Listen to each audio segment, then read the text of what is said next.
অধিক মুনাফার লোভ দেখিয়ে গ্রামবাসীর কাছ থেকে প্রায় 40 কোটি টাকা নিয়ে গা ঢাকা দিয়েছে বাদল সরকার ও তার স্ত্রী অরিন রহমান।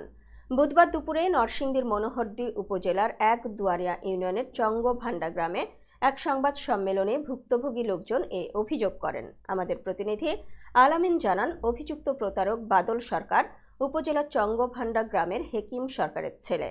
সাংবাদিক সম্মেলনে ভুক্তভোগীদের পক্ষে লিখিত বক্তব্য পাঠ করেন আফসার উদ্দিন নামে এক ভুক্তভোগী।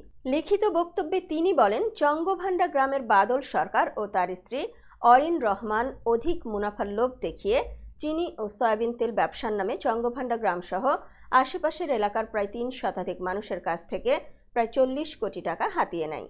গ্রামবাসীর কাছ থেকে হাতিয়ে নেওয়ার কয়েক মাস অতিবাহিত হলেও লাভ তো দূরের কথা, মূল টাকা ফেরত না পেয়ে তা চাইতে গেলে তাদেরকে মামলার হুমকি এবং ভয়ভীতি প্রদর্শন করত।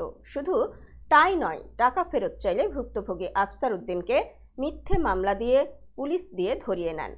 আফসার উদ্দিনকে জেলে দেওয়ার পর তার স্ত্রী টাকা ও স্বামীর শোকে গলায় দড়ি দিয়ে আত্মহত্যা করেন। পুত্রবধূ মৃত্যু 3 দিন পর এই শোকে আফসার উদ্দিনের মা আনোয়ারা বেগমও মারা যায়। এই টাকার শোকে এই পর্যন্ত 4 জনের মৃত্যু হয়েছে বলে দাবি তাদের।